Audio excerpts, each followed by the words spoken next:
Welcome back, ladies and gentlemen, to this week's edition of the Sunday Wire.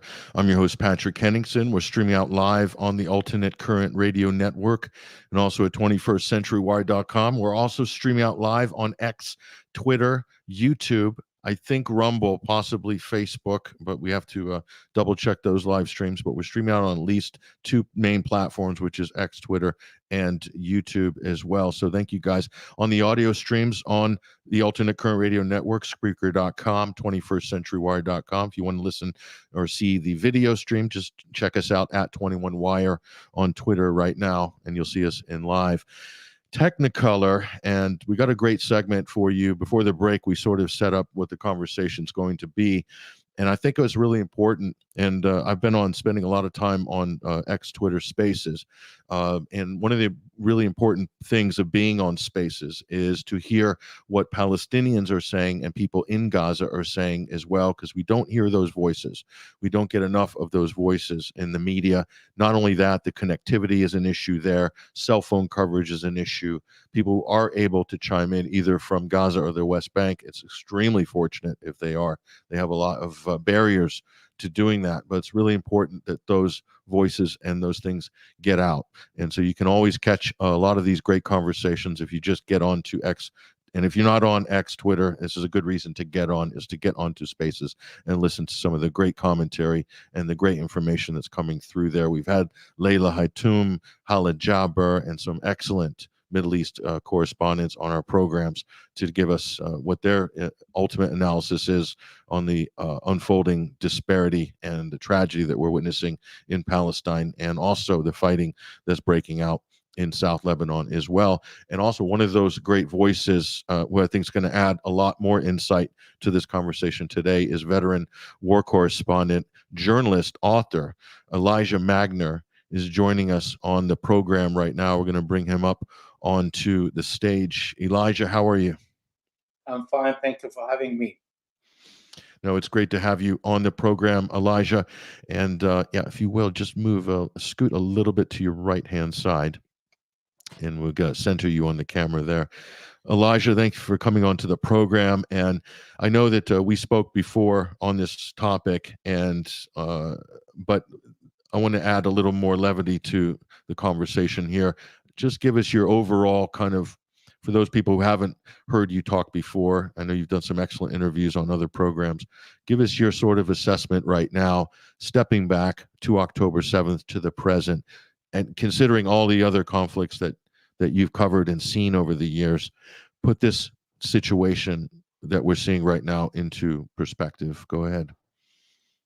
This is the most violent war that I have never seen in my entire career. The size of destruction, the number of bombs, the atrocity that the Israelis are committing, regardless to the international laws and to the Geneva Convention. They're really going out for revenge and for destruction. This is why I wonder what are the real objectives of the Israeli armies. So what they have done is they have isolated the north from the south. They have destroyed the north and then started to bomb the south simultaneously, but they have inflicted more damage on the north. And then when they have done it, they have moved in the north and then sent troops also to Khan Yunis in the south, and expected that the people will evacuate all the north so they don't have to suffer any casualties. Unfortunately for the Israelis, out of 1.1 million Palestinians, around 500,000 remained, because first, they didn't trust what the Israelis were telling them. Secondly, because the Israelis bombed the north and the south, so leaving no other place to go to seek refuge. So the Palestinians, like in every war, they seek refuge in schools and hospitals. Nevertheless, the Israelis have shown us on television by their own army how they have destroyed almost 230 schools, including schools constructed by the United Nations, by the European Union. They destroy everything to make sure that the Palestinians don't have any other place to return to and to study and to seek any education. They've destroyed the university in the north and in the south. They target all the hospitals, so there is no medical services that the Palestinians can expect in the future unless a lot of money is spent on the reconstruction from scratch, really. And they've destroyed the justice system, the buildings, everything that represent the infrastructure of Gaza. Not only that, but they have injected water in the tunnels, making a very soft ground for all the infrastructure and endangering the structure of the construction and civilian buildings in Gaza. And not only that, they have endangered also the little water that remains in the natural well. And before the war, Gaza was relying also on the Israeli water that they have cut from the very beginning, and now they have even less. So what the Israelis are doing now is because they did not expect a real resistance. So because they have made a serious mistake from the military approach by bombing the north and the south, they more or less did not leave the possibility for the Palestinians to flee the north and to leave them the area. So this is why the Palestinians remain. And what we have seen, for example, in the last 2 days, the Israelis killing their own people when 3 Israeli soldiers managed to escape after the deaths of the Palestinians who were guarding them, and they were shirtless, waving white flag, and that tells a lot. They were speaking in Hebrew, calling the Israeli unit, that is the Golani unit, to not to shoot because they're coming in peace. They show they don't have explosive vest or anything, and they were really walking in an open area. And the Israeli killed them. Why is that? This is not a mistake. It is not a tiredness, as the Israeli occupation forces spokesperson is trying to tell us. It is the rule of engagement. It is the instruction that this army has received from the high command to shoot anyone in the area in the north. Now, some people wonder why they didn't shoot other people, other Palestinians who they stripped almost naked and they showed on video. The difference is huge because these Palestinian civilians were inside the school, and they went in the school, they captured them, they put them outside, they asked them to strip naked, and they asked a few of them to carry MK-47 to show that they had some weapons. They've done the videos in a very amateuristic way. It shows that the lack of perfection in the video to try to convince the audience and people that these are Hamas militant, when there were journalists, medical staff, academic, everything in it, and they were released afterward after a few days of humiliation. So what we know now is that the instruction given to the Israeli army is to kill at sight anyone they see. That is a violation of the Geneva Convention and international law. They don't respect the life of anyone, and this is why they killed their own people.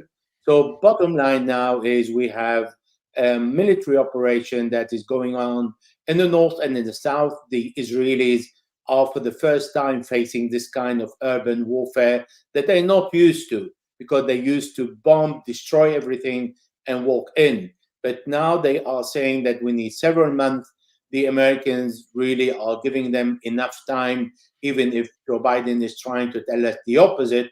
But they never talk about the consequences of the Israeli war, and they say we support Israel until Israel achieves its objectives. And Elijah, this is a really important part of the conversation, which I think you, of all people, will be able to really give an interesting insight on. So you've been in and around a number of conflicts over the decades.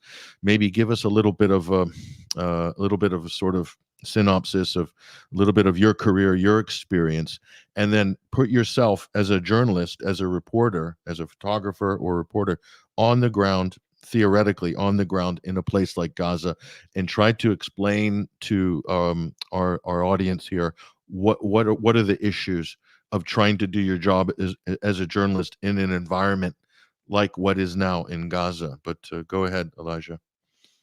I've seen the 1982 Israeli invasion of Lebanon, where Israel invaded the country. And I was there for many years, and I lived under the Israeli bombardment.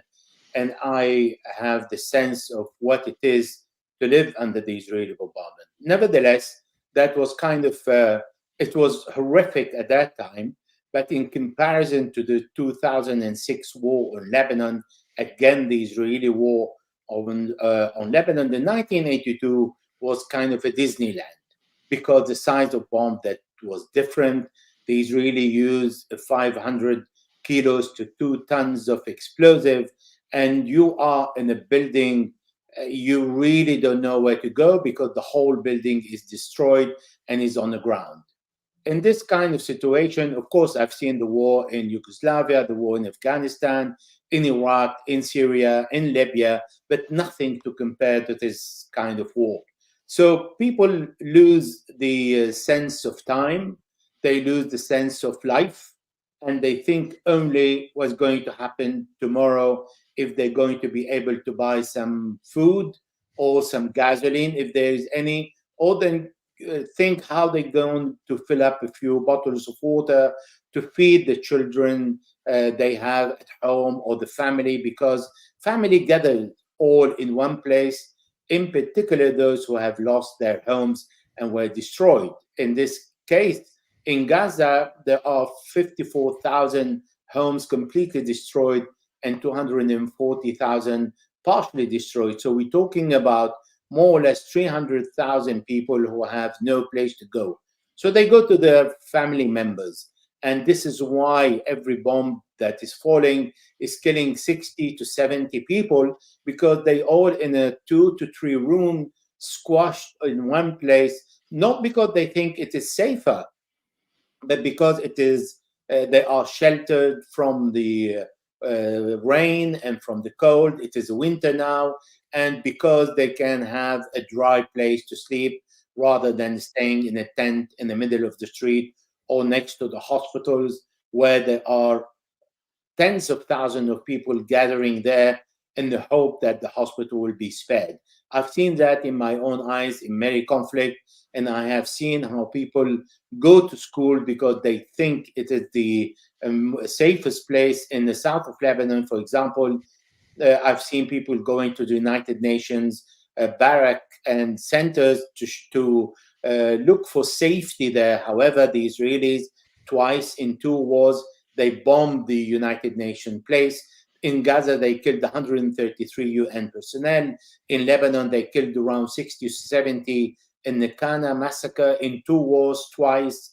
So at the end of the day, people don't think who is ruling the place or who's ruling the city. They don't think about politics. They think about survival. They think about how they can charge their portable phone to be able to follow the news and hope that they can have a little bit of hope that this war is going to stop. Otherwise, they will continue life as usual, and they try to fix what is damaged in their house if the house hasn't been fully damaged, and they see how they can share food and water with other family members and neighbor. It is a dreadful situation where nobody can survive under this duress and the sound of this kind of bomb that is terrific. Yeah, I heard one testimony just this morning of someone from Gaza that was on X Twitter Space saying the first thing, wakes up in the morning to bombardment. It's nonstop. There's never any breaks. You could hear the drones overhead through the phone connection, whatever the Israeli or American drones are, that buzzing sound. And then he said that it's the first thing he does is has to walk a mile or something to go to his father's house to charge his phone, charge the radio, and charge whatever needs to be charged, battery as well. And then from there, go walk another few miles to the market, see if there's anything available to buy, then walk to another part of the family to see if everyone's okay, if anyone's fixing any food. And that's it. Walking 10, 15 miles a day. That's the general routine. Nothing else. There's no work. There's no functioning economy. There's nothing going on. And for a Yes. lot of people in Gaza, that's a daily reality right now. And beyond this, worrying about whether you're, going to be a victim of air assault. So I don't think this is being conveyed in the media. And one of the reasons, Elijah, is that there is a lot of journalists that have either don't have access into Gaza or have been killed. The numbers are staggering. I think we're up to what, 90 Like, journalists. yes. 90. And then what have you heard about some of the incidents? I mean, is it true that Israel is actually targeting, the IDF's targeting journalists? Because it does appear that that was been the case both in Gaza, also in South Lebanon. What are your thoughts on those claims? And just if you have any information on that, please tell Yes. us. In 1982, the Israelis bombed every single office of the media. We're talking about UPI, ANSA, United Press. We're talking about AFP, Reuters. Everybody was targeted because, well, as we were living under the bombardment, we have to report what we feel, what we are seeing. For the Israelis to target journalists is a business as usual because they become upset when you talk about what they are doing, and you cannot hide what they are doing because you live it. You don't need to be told or go and look for the information.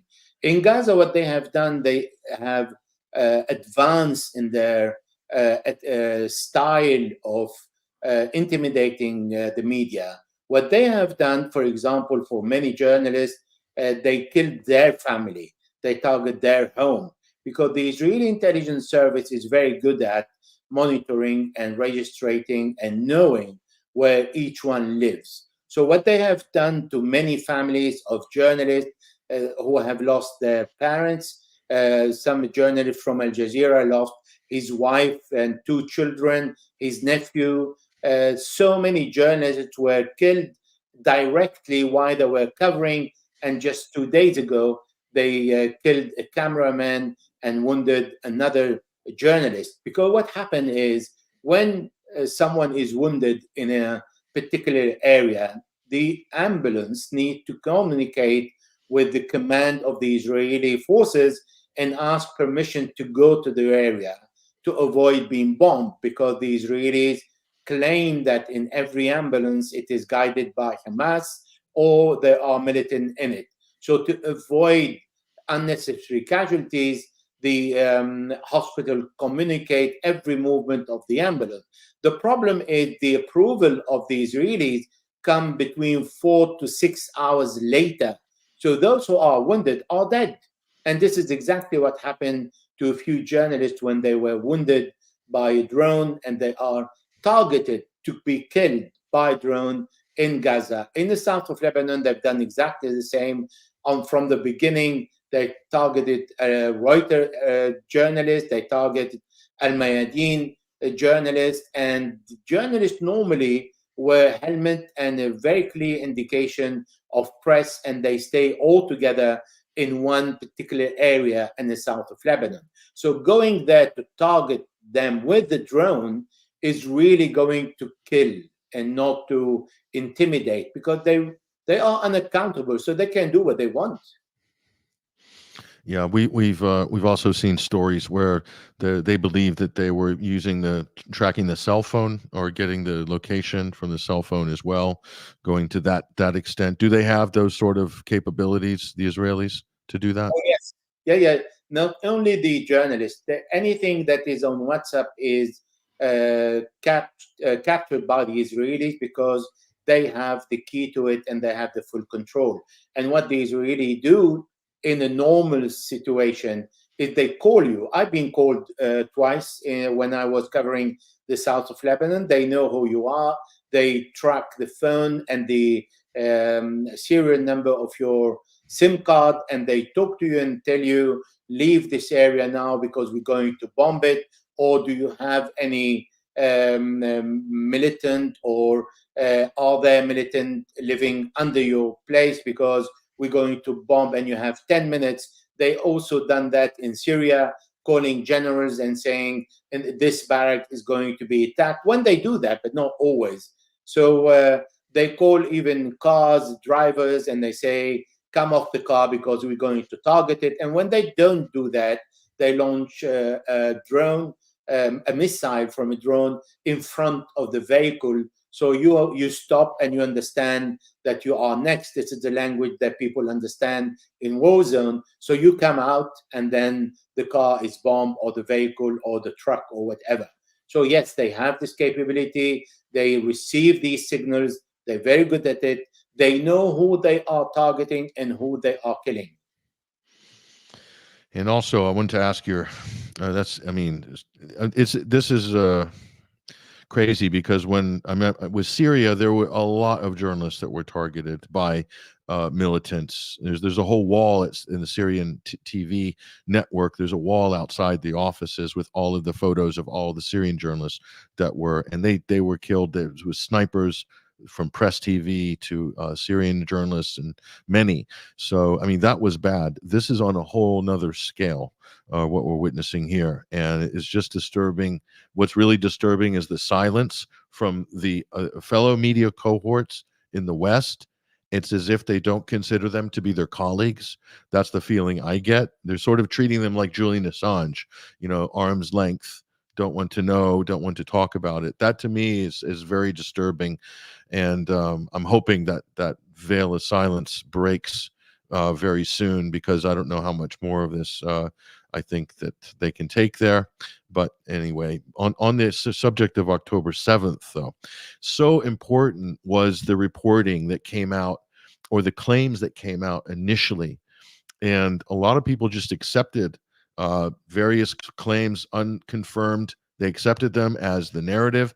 And then this retaliation story that Israel could build up with the backing of the United States and Britain and all of the EU and everybody, it was legitimized by the claims that were made about what Hamas did on October 7th. From the numbers of people killed to how they killed and all these other things, beheaded babies, mass rape, etc. All of this was kind of put together in one big omelet to condemn Hamas and then justify what came next. So from your research, Elijah, from your studying of some of the facts around that, what conclusions do you come to on this? Do you think that how far off is the official narrative to reality based on what you've seen in the Israeli press and other key data points? The problem of the 7th of October is those people who stop on what happened on the 7th of October. And I always like to quote the UN Secretary General Antonio Guterres, how he responded to the Israeli ambassador when he asked him to condemn the 7th of October. And he said, well, it did not start on the 7th of October. It has started 50 years ago. Now, what happened on the 7th of October is something that used to happen and still happening to the Palestinians every single day since 1948. What we know today about what's happening in the West Bank, where Hamas doesn't have the upper hand, is that the Israelis have arrested 4,200 people and killed 280. In the area that is considered Area A in the West Bank, that's supposed to be under the President Mahmoud Abbas jurisdiction. So he is called president for some reason. If he's called a president, he's president of something. And this something supposed to be Palestine with a kind of sovereignty. He doesn't have sovereignty over anything. And the Israelis can break anywhere. So what happened on the 7th of October is exactly what the Israelis and the Americans did and prepare the ground to convince Hamas to do it. When Joe Biden came out and spoke about the commercial line that goes from India to Saudi Arabia to Israel and Greece and then the rest of Europe, and did not mention Gaza or Palestine or the West Bank. When Netanyahu came out on the United Nations platform and showed a map where it shows Israel without the West Bank and Gaza, and when he said 2 days later, the Oslo Agreement that was carried out and programmed and supported by the Americans is dead. So he's telling the Palestinians, your hope is dead. You can't do anything. And Jack Sullivan said, the Middle East is calm, is tranquil, never been like that before, because they understood that they have killed the willpower of the Palestinian peoples, who can no longer dream of a state. And this is the main reason why Hamas came out and attacked the kibbutz and the Israeli army on the 7th of October. But there is another point I would like to add.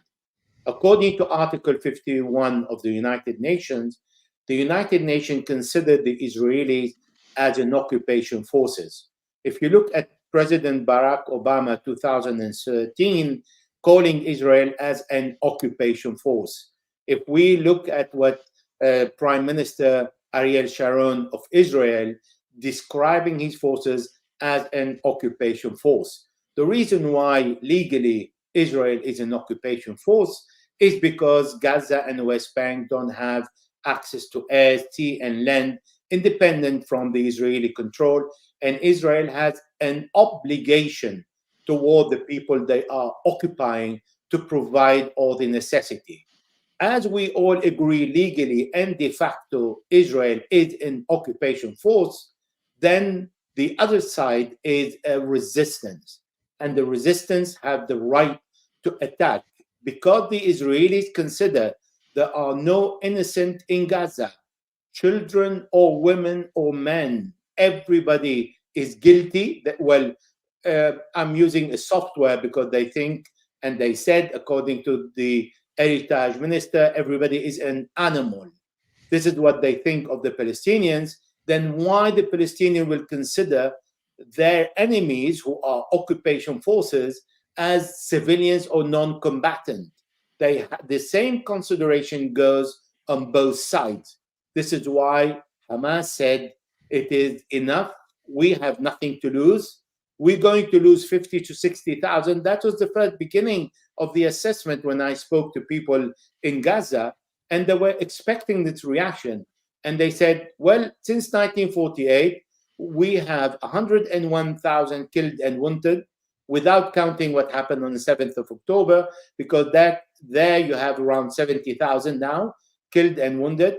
So what's wrong if we have another 100,000 or 200,000? They're killing us slowly. The Americans and the Europeans are consider the Israelis as constructing illegal settlement, but they've done nothing to stop them. They're supporting them with weapons, with intelligence, and with money. They don't give a damn about where the Palestinians are going. There are 6 to 7 million Palestinians who are the owner of the land, that suddenly the British considered they can dispose of Palestine and give part of it to the Israelis.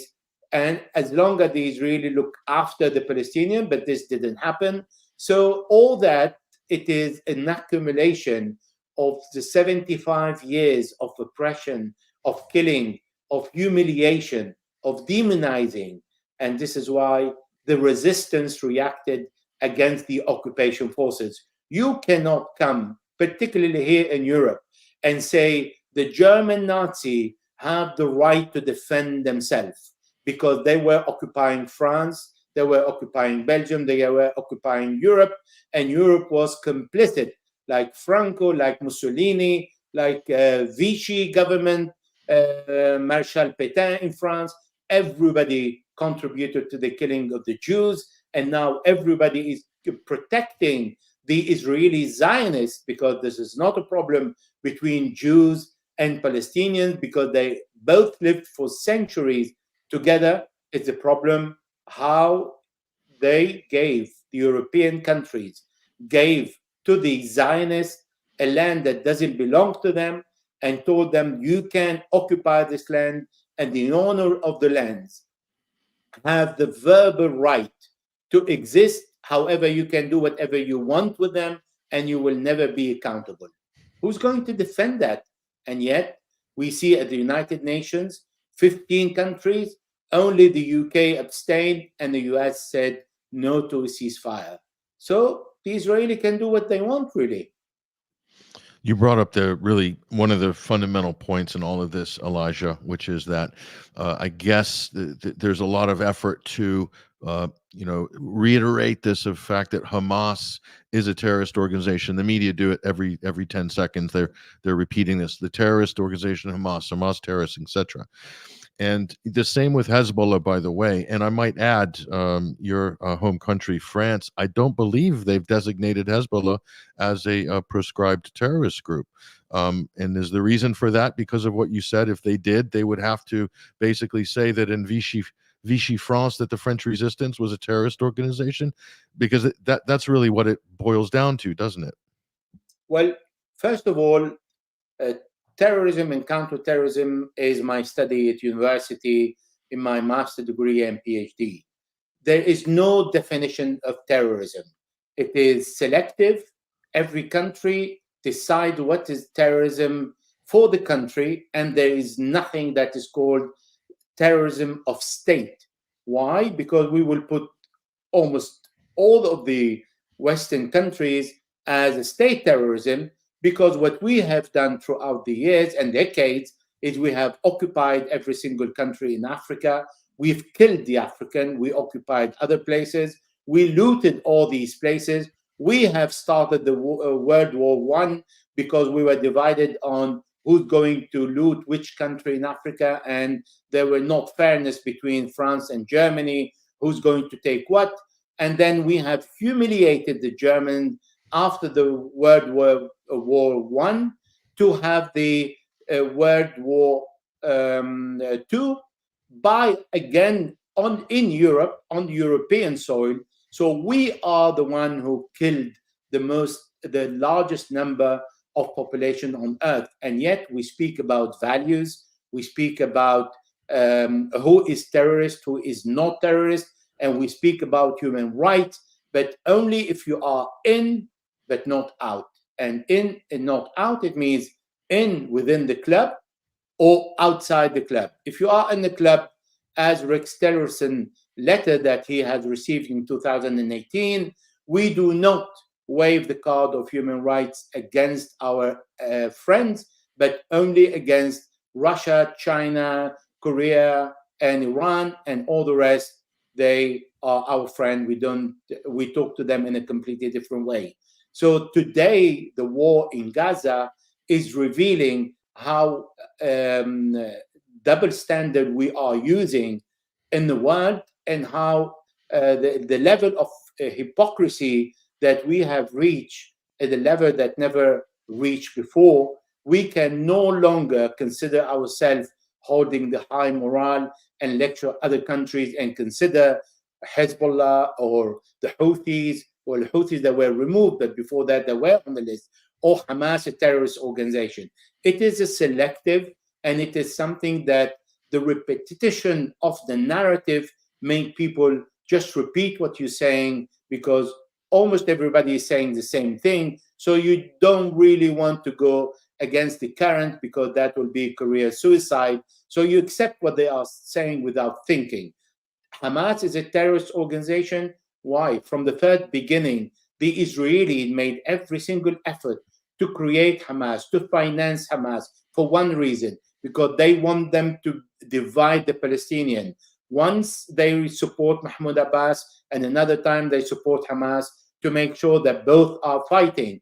And Netanyahu in 2019 begged Qatar to send money to Hamas, not because he wanted to see Hamas strong, but he wants for Hamas to have some strength to go on and stand against Mahmoud Abbas. So nobody is going to say, we want a unified Palestinian state, and Netanyahu would say, well, sort out your internal problem first, and then come to me. And when he saw that Hamas was asking for a general elections, and the Israelis helped Mahmoud Abbas to postpone this election several times, then he understood that Hamas is ready to be part of the global Palestinian election, be in one as many, and then have a unified Palestinian, and then go to the Israelis and say, apply the Oslo Agreement. where Netanyahu was faster, and he say, "Is dead, don't talk about it." So, well, we'll talk about the two-state solution talking point in a moment. But on that hypocrisy that you're talking about, the other was with international law. So it is the case that according to international law, according to the UN, the ICJ, Palestine has the right as occupied people to wage armed resistance in a struggle for liberation. Is this not backed up by international law? It is backed up by the United Nations. It is backed up by the international law and by the mere fact saying Israel has a right to defend itself. It's a wrong sentence. Israel has a right to protect itself, but not to defend itself. And from the legal point of view, there's a huge difference. You cannot have a right to defend yourself when you are an occupier. You don't have the right to protect. You have the right to protect your soldiers and take measures to protect yourself from being killed. But anyone who's attacking you is the resistance, and they have the right to defend themselves. It is Hamas that has the right to defend itself, not Israel. Israel, because it is an occupation forces, it has the right to offer to the Palestinian the well-being that they can live in prosperity and in peace. What they have done in day one, they were very clear. Now the Israelis are not lying. They are telling the truth. They say we're cutting water, electricity, medical supply, nothing is going to come in, nothing at all, and don't lecture us, because they know that this is a violation of international laws, and this is a crime against humanity, because you are exerting collective punishment on the population. If you have a problem with a group that has the right to defend itself, and you have the right only to protect yourself, then you try to go after the group if you can get the group. Now, I'll tell you something. Hamas would have never survived without the support of the Palestinian people. No group throughout the histories of all the non-state actors ever managed to survive without the support of the population. And when Hamas, as for former Israeli Prime Minister Ehud Barak said, Hamas is an ideology that you cannot defeat. It's because the Palestinian people believe that they've tried everything to get their state, and everybody lied to them. They waited for so long to have the state, and even Hamas in 2017 recognized the presence and the existence of Israel by saying, we accept the borders of 1967 without recognizing the occupation of Israel on the Palestinian territory. It's a big difference. Hamas doesn't recognize Israel as an occupation force, but it recognizes its presence on Palestinian territory. Therefore, they accepted to have their state, but according to the United Nations and to the European community and to the Americans. The problem is the Israelis are saying, no, I'm not going to give it to you because I am powerful, I have the strength, and I will not abide by international laws, and the Americans can protect me whenever I need in front of international tribunals or again in front of the United Nations. And there are dozens of United Nations articles that have been issued in favor of Palestinian state, the right of return 194 in 1948 for the Palestinians to return to their home. All these dozens of resolutions were never acknowledged or respected by the Israelis. This is why the Israelis and the international community have contributed to create a state of despair among the Palestinians, to tell them you will never get your land and you will always be persecuted and humiliated. The Palestinians are dealing with an apartheid regime where there is a line where Palestinians can walk on and another line where the Israelis can walk on. It's exactly like in South Africa. And Nelson Mandela, said it clearly. Is Nelson Mandela a terrorist because he's fought against an apartheid regime? The United Nations is saying Israel is an apartheid regime. It gives even more legitimacy to any group, not only Hamas, there are 5 other groups, to any Palestinian group to fight for the recovery of his land. That's another point that in the Western media coverage, everything gets kind of lumped into one brand, one banner, which is Hamas. But you have the PFLP, the PIJ, the Al Qassam brigades, the Al Aqsa Martyr brigades, different groups. And this brings us to another part of the conversation, Elijah. In the past, it seemed as if many of these resistance factions were not coordinated, or were not, for whatever reason, there are many reasons, good reasons, were not working together. But that doesn't seem to be the case on October 7th. There seemed to be a coordination. Now, I know there's a big debate. You're familiar with this debate out there.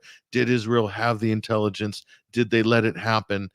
Did they think that they could control this rebellion, as it were, or this breakout of Gaza by the Palestinian resistance factions, or did they legitimately, were they taken by surprise by the Palestinian resistance factions? Whatever the answer to that question is, you may or may not have an opinion on it, but I think it seems to me that they were taken by surprise to the severity and the intensity of the attacks by the Palestinian forces, and the coordination as well. It just, to me, it seems like that was the case. I don't know if you have an opinion on that. And what about this change? What the level of coordination now between resistance factions working together rather than working apart? What are your thoughts on this?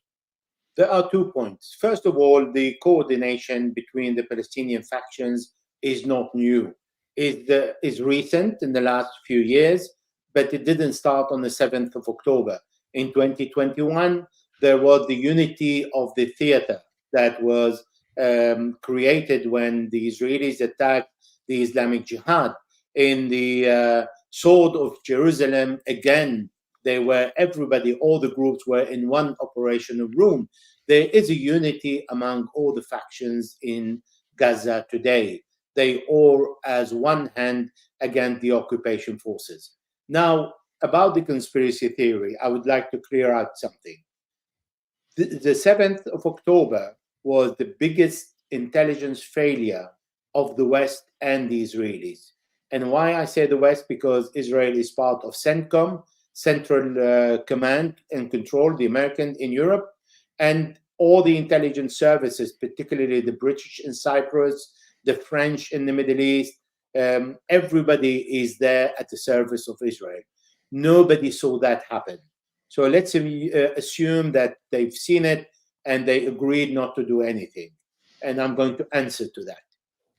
First of all, after the 7th of October, there is not one settler ready to return to the villages and city around Gaza that are called the Gaza envelope because of what happened on the 7th of October.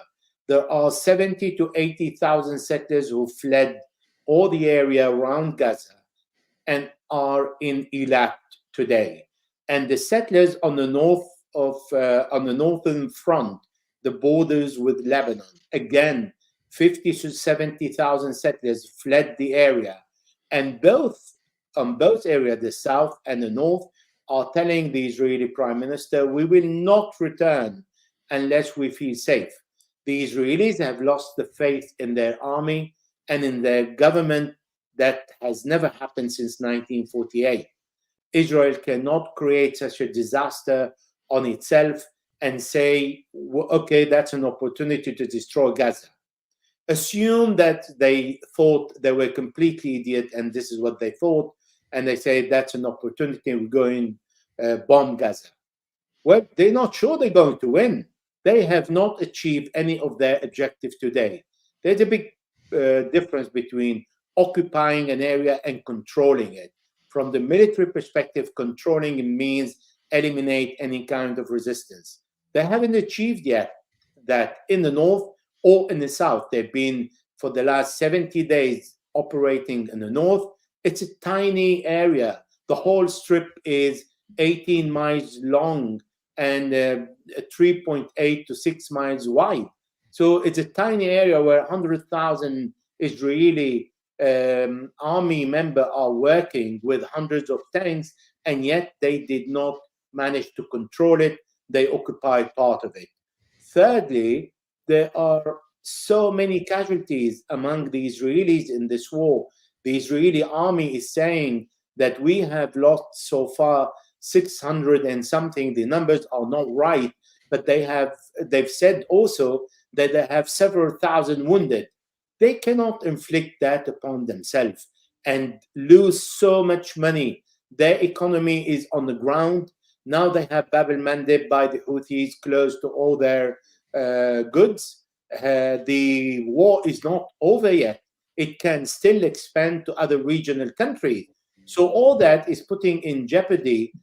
Adding to that, 500,000 Israelis who fled Israel because they have double nationalities, they have a home abroad where they come from originally. So all that it's created a kind of a disaster for the security of Israel that promised the people to come from all over the place because they were offering them shelter and an army to protect them, and they can pick up any land they want. That that offer has been broken. So there is no place or room for any other conspiracy theory here that Israel knew and did nothing.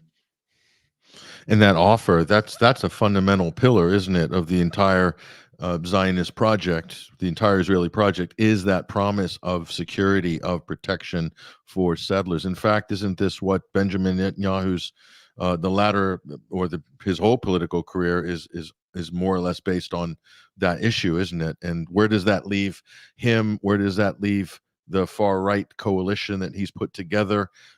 Just your kind of observations of internal Israeli politics. Do you have any thoughts on where that's at? Yes, what Benjamin Netanyahu is doing today is trying to save his neck. And how he's doing that is by being even more radical, because the only people who can protect him are the radical in the government. The opposition have the upper hand, but because the Knesset is made in a way where no party will have the majority that can decide, it always need a coalition. Benjamin Netanyahu is one of the smartest Israeli politicians that Israel had. So what he's doing today is he's saying to the opposition that you can do your things because each one is doing his own press conference. We see Benny Gantz and Yoav Gallant, the defense minister, doing press conference on the side without integrating the prime minister. And then we see the prime minister doing his own press conference, but also telling the right wing that you have only me to rely on if you want to put in practice all your extremist ideas. So what he's saying that Gaza will be dominated by a military command and will never be under the control of the West Bank or Mahmoud Abbas. So this is something that the extremists in his government love, because Itamar Ben-Gvir, the security minister, is forming a militia of settlers around the West Bank, and he's killing the Palestinians without being accountable because he's doing it in the name of the army. And he's saying that the army should do that. Smotrich, the finance minister, it's even worse. He's saying that we need to wipe out completely Gaza and make sure that no Palestinian is still alive there, and then the return of all the settlers. And all that is something that they cannot achieve on their own. They need a major party, and the only party that can offer them that, if he manages to come close to the opposition as a Likud party, is to have a second time a coalition with the extremists. So what we understand from what's happening is dark days are waiting for Gaza, because Benjamin Netanyahu doesn't want to assume the responsibility of his failure on the 7th of October. He doesn't want to assume the responsibility of the failure of the army to achieve anything in Gaza after 74 days.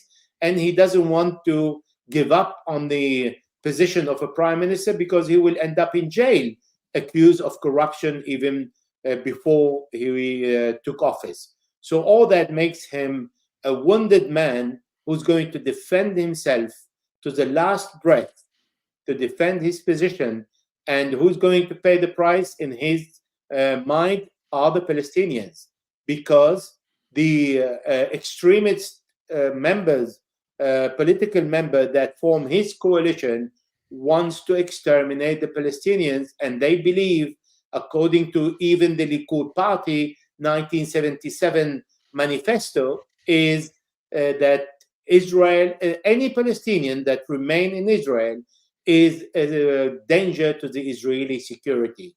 So when Joe Biden comes out and says to Netanyahu, you should remove your extremist ministers, he's not telling us the truth that Benjamin Netanyahu is even more extremist than his ministers.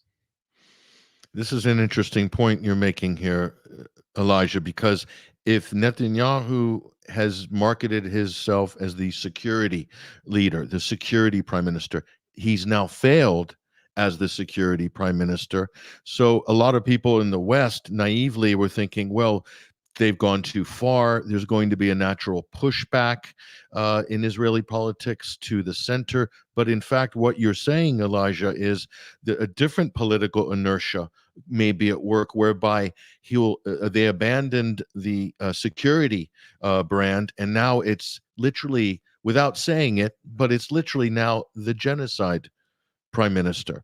And that becomes the sort of the leading agenda without actually spelling it out. Isn't that what they're doing? So there is no two-state, there is no one-state solution. It's a no-state solution for the Palestinians. What do you think? Are we in danger of going further to the right with the Israeli political coterie?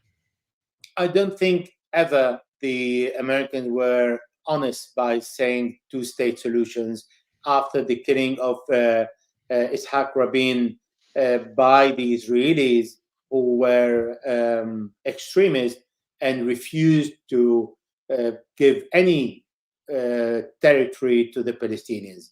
And since that time, Benjamin Netanyahu, who ruled Israel for 15 years, always said that he's not going to give anything to the Palestinians, and was creating one settlement after another. In the last 70 days, he inaugurated two new settlements, one close to South Jerusalem, to East Jerusalem, and another one is in West Bank.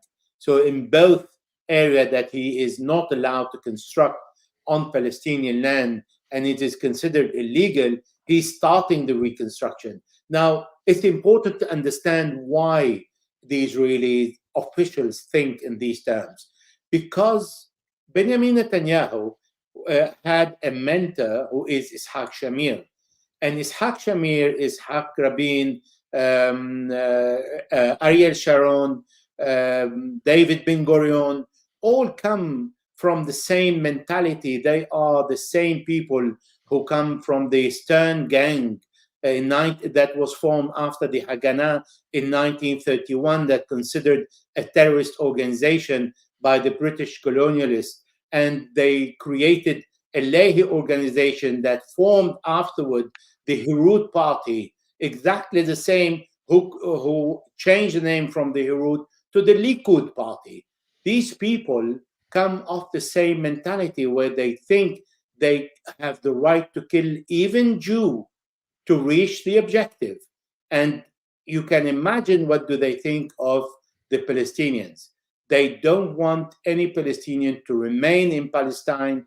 They want, if there are Palestinians who are born there, and we're talking about 1948, in an area where the Israelis give them the nationality, they want them to carry this ID, but to keep silence and never claim they want their territory back.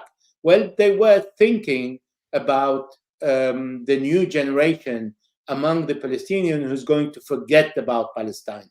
They were extremely surprised, like the West, saying where the new generation is claiming back the land and wants a two-state solutions when the Americans who created this peace talk and peace process are backing down. So what the Americans have done since, let's say, George Bush, Barack Obama, and all the leaders who came afterward, after Bill Clinton, what they have done to the two-state solutions. The last one was Donald Trump, who he removed the embassy to Jerusalem, and he gave the Syrian Golan Heights to the Israelis. So he's saying to the Israeli, you can do whatever you like, and we support you. So there is no hope for any Palestinian to recover any piece of the land by peaceful means. Mahmoud Abbas tried and still trying, but by the way that the Islamic and the Palestinian resistance, the Islamic and non-Islamic resistance in Gaza are operating, they're saying, well, we have nothing to lose. And then on this topic, we'll segue into talking about the axis of resistance more broadly. And so obviously important part of the axis of resistance is Hamas and the other Palestinian resistance or armed resistance organizations there. Explain to us, because I know this is an area you know very well. You've studied, you've observed, and you know the idiosyncrasies of it. Explain to people who aren't familiar with this concept. And I know, Elijah, a lot of Americans, even foreign policy heads, don't know about the axis of resistance or just kind of ignore it. Explain to us the concept, what it means, and how is the axis of resistance shaping up, and also talk about Ansar Allah, or as Americans call them, the West call them the Houthis. Explain to us what the significance of those developments that we've seen recently in the Bab el-Mandeb Straits and the Red Sea. But go ahead. Before the occupation of Iraq, at the beginning, George Bush, when the Americans were talking to the Iranians and having good relationship, good talk with Jawad Zarif, even before he became foreign minister, he was at the United Nations. Suddenly, George Bush came out and described Iran as the axis of evil. And by describing Iran the axis of evil, the countries who were rejecting the power of the dominance of the Americans and the dominance of the Israelis and the upper hand of the Israelis in the Middle East created the axis of the resistance. Now, the difference between what people say about the axis of the resistance as Iranian proxy and the reality is completely different. According to the Iranian Constitution 150, 151, Iran had the obligation to support all the oppressed people around the world. This is why the Iranian Shia support the Palestinians who are Sunni, support the Venezuela who are not Muslim at all, because they are oppressed and they feel they need to support them because the Venezuela ask. They support Iraq, where there are Sunni, Shia, and Kurds, and they support the Houthis, who are Zaydi, and they are not Shia, they are Zaydi. So another branch of Islam. So what the Iranians are doing is they supporting those who wants to continue fighting against the control of an outside force. So we're talking more or less, it's about what exactly the resistance is doing. So let's take Lebanon, for example, because we know the story of Palestine, and we know how the Palestinians have become a self-declared member of the axis of the resistance because they want to resist against the Israelis who refuse them their territory. In Lebanon, 1982, the Israeli invaded Lebanon, and they occupied most of the country apart from the Bekaa Valley. And this is when they have triggered the creation of a group that is Hezbollah to fight the occupation forces, and they managed to expel the Israelis in the year 2000, but not from all of the territory. They are still disputed territory along the borders. This is why the Iranian came and supported Hezbollah by all the possible means they could at that time, and they're still supporting it because Hezbollah is still fighting for the recovery of what remains of its territory. This is why the American envoy, Amos Hochstein, is going to Lebanon to discuss what's going to happen and how the Israelis are at a certain point thinking of withdrawing from the territory that is occupied by the Israeli army that borders Lebanon. So they have the legitimacy to fight the Israelis. And this is why today Hezbollah is part of the war that's happening in Gaza, but always within the 2 and 5 kilometers along the borders where Hezbollah is actively attacking the Israeli location on Lebanese territory, occupied Lebanese territory. In Syria, President Assad called for the support of the Iranians when Al-Qaeda, that was called at that time Al-Nusra, was almost in Damascus, and we're talking about 2013. And this is when Syria called upon Iran and Hezbollah for help because the Takfiri, ISIS, and Al-Qaeda were occupying Syria and having the upper hand because they were supported by all the countries, all the Gulf countries, Turkey, Jordan, including the Americans and all their NATO allies who were in 2 operational rooms, one in Turkey and one in Jordan. This is when Iran interfered in support of Syria to the call of the president, the Syrian president. And this is why the West tried to delegitimize President Assad by talking about anything that was done in Syria, calling all this atrocity in the name of President Assad, but never in the name of what the Israelis are doing or have been doing, which is unimaginable. So the problem in Syria is this axis of the resistance had the upper hand over the coalition of forces. In Iraq, in 2014, I lived in Iraq for 9 years, covering the invasion and ISIS. In 2014, the government of Iraq, led by Prime Minister Noor al-Maliki, called upon Barack Obama for help to give him all the weapons that Iraq paid for, and the Americans were delaying. They refused, and they delayed that for 4 months. This is where Iran stepped in. Why I'm saying that, allow me, if I may, to finish the Yemen. And in Yemen, the Saudis stepped in to bomb Yemen, thinking that they can defeat the country in 2 to 3 months with the support of the Americans and other NATO countries, the British, the French, everybody. And then again, they failed because Iran stepped in and supported the Yemeni.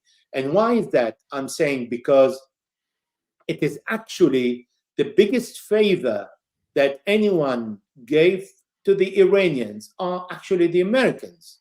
Because every time they go to a place to change the regime, to change the system, to defeat the local people, they create an environment for people to rise against the intervention of the Americans that are 12,000 miles away and coming to put their fingers and their agenda in this country. And we're talking about Palestine, Lebanon, Syria, Iraq, and Yemen. And this is where Iran saying to the population, I can help you. And Iran helped the population, and the population took over. And with the support, with the means that these groups have, they managed to impose themselves. So Iran has area of influence, but it doesn't have group that works for Iran or fulfill the Iranian agenda. Iran is completely against Israel, doesn't agree with the Palestine, with 2-state, with 1967 borders, but Hamas does. And Hamas is a member of the resistance. So there are conflicting agenda here, but it is not, Iran doesn't have the upper hand because it's up to the local to decide what is best for them. In Lebanon, the Lebanese don't go to war whenever Iran wants because there are people who agree with Hezbollah and people who disagree with Hezbollah, people who support and who do not support Hezbollah. This is why Hezbollah creates a balance. In Iraq, there are the Kurds and the Sunni to take on board and to consider what is the priority of these people who live together, because there are many ethnic groups. In Yemen, the Yemeni, they are deciding their own fate, and they're saying, we want good relationship with Saudi Arabia, but we don't want the Saudis to bomb us. Whenever the Saudis are ready, we are ready to put our hand together. When the relationship between Iran and Saudi Arabia was very bad, at that time the Houthis were saying, we're ready. So you see, these are not conflictive agenda, but it is a misunderstanding of what the axis of the resistance is.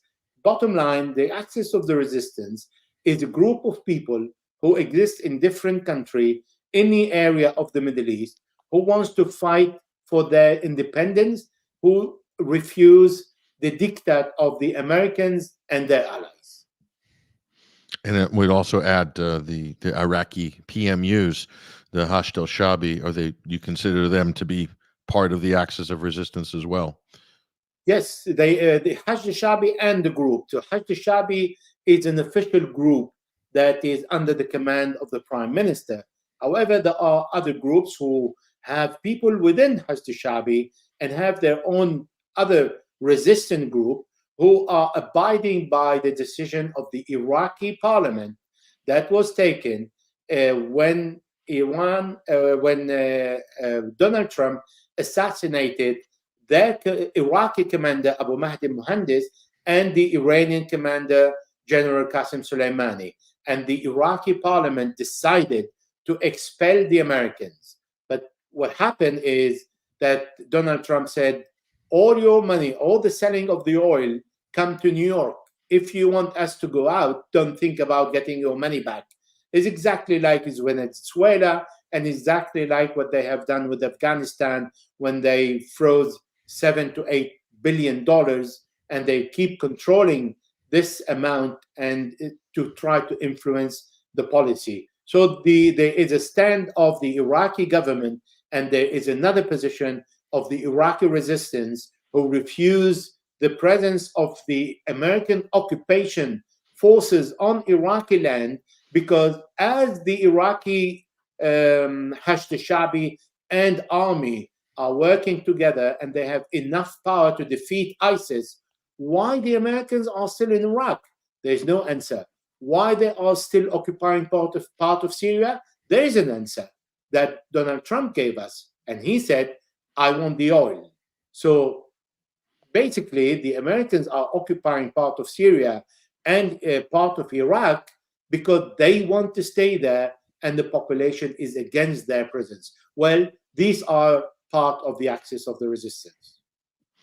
And the Yemeni resistance recently causing a major disruption in the international shipping lanes.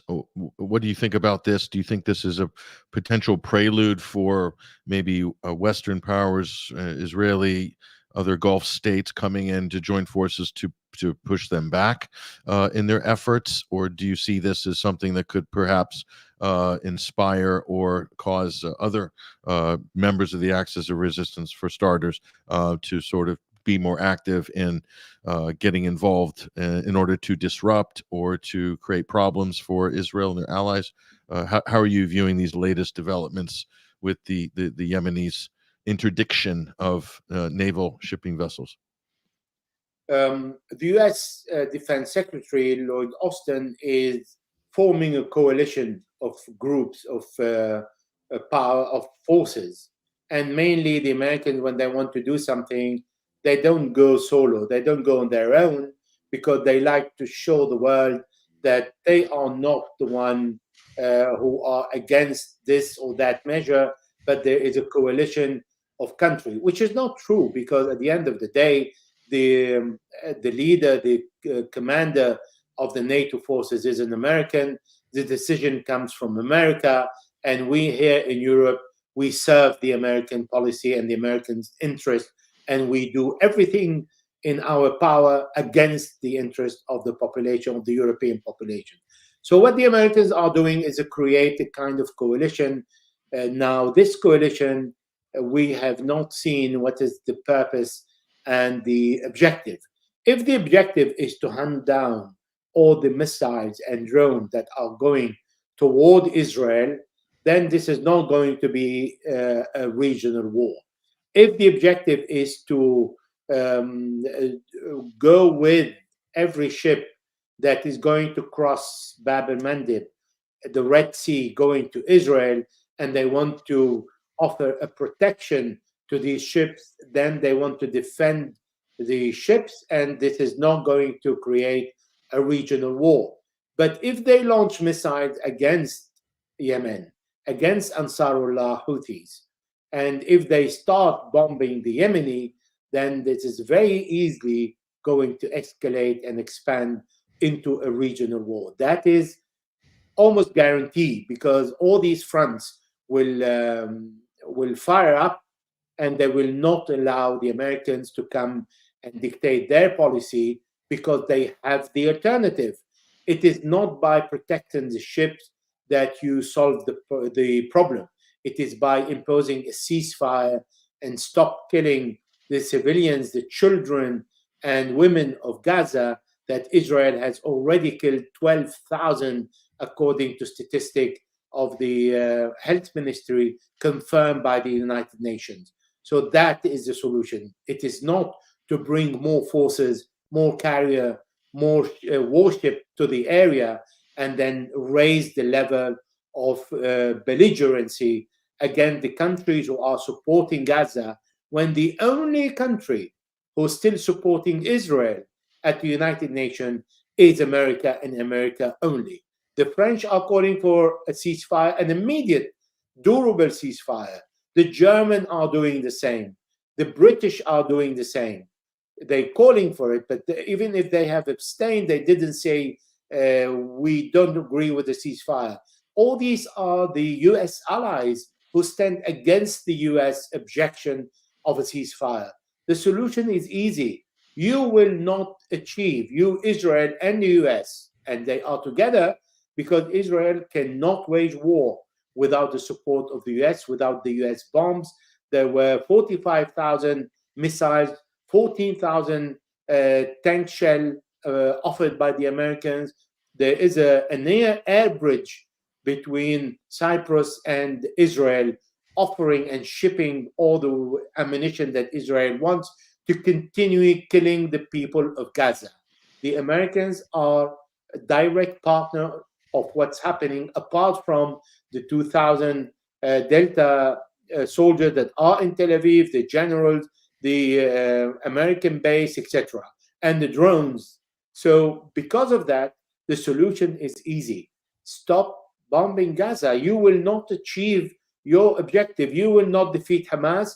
And every time they say we want to liberate the prisoners, they kill the prisoners. They've killed so far 19. They've killed their own when they were freed, and they will not achieve the objective. So because the declared objectives are impossible to achieve, then the undeclared objectives come up, and it is the destruction of Gaza and the killing of all the Palestinians, to push them to an exodus or to deprive themselves of everything, so they are controlled by the Americans, by the Israelis, when they have no means of survival, no hospital, no school, no university, nothing at all, no bakery. All that has been destroyed.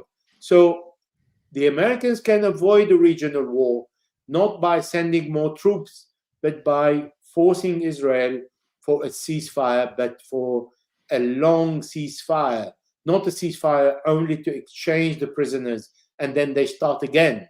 No, there is a failure here for Benjamin Netanyahu. He needs to accept his responsibility, and he needs to stop killing Palestinians and contributing in the killing of his own people and the member of his own army. There is no history in the world where a resistance has ever failed. It doesn't succeed on the first year or on 10 years or 100 years. It doesn't matter. At the end of the day, as long as there is resistance, the occupier will not win. And that's history. That's history giving us that data, isn't it? It's not necessarily our opinion. There's some laws of the universe and laws of history that tend to be the same over a long period of time, and that certainly is one of them. And that leaves us to the conclusion of the futility of a lot of the efforts of Israel and its allies over the long term. What do they hope to achieve? And now it's becoming clear that those objectives simply are unsustainable. And this is the realization that a lot of people are now coming to. It's sad, Elijah, that it's taken this absolute horrific tragedy for many people to come to this conclusion finally, but yet it needed to happen, and it's sad that it's happening in the way that it is. And our thoughts and prayers, of course, are going out to everybody who is suffering as a result of this latest wave of hostilities. But at some point, the problem needs to be solved, and it needs to be solved in a fundamental way and not just papered over like it has been for so many decades. But Elijah Magnier, we really appreciate you joining us on the Sunday Wire, the special live edition here at 21 Wire Live. And we've got a tag to your Twitter feed. We're very appreciative of your being very active on Twitter Spaces. You've done a lot to help bring a lot of your points and to enlighten a lot of people on these issues. Many thousands of people over the last couple of weeks, and everybody appreciates your contribution there as well. Veteran war correspondent, investigative journalist, author Elijah Magnier, thank you very much for joining us this week. It's my pleasure. There he goes, ladies and gentlemen. That is Elijah Magnier from France and also the Middle East. Follow his work and follow him on his, not only his Twitter feed, but his activity speaking on Twitter Spaces. You'll learn a lot. You'll be better for it all the way around. Right now, we're going to take a break with the Alternate Current Radio Network. I'm your host, Patrick Henningsen. Once again, we'll be going on to the audio stream live at 21st Century Wire, Alternate Current Radio. All the other podcasting platforms will be on after the show. This will be converted to a podcast afterwards. So we'll see you there. The live stream will end pretty soon on the video stream. So we'll see you guys in a few minutes after these messages here at alternatecurrentradio.com. So stick around. We'll be back very soon indeed. We'll just be giving you a little bit of an outro, and we'll see you on the ACR streams on the audio. So take care, you guys.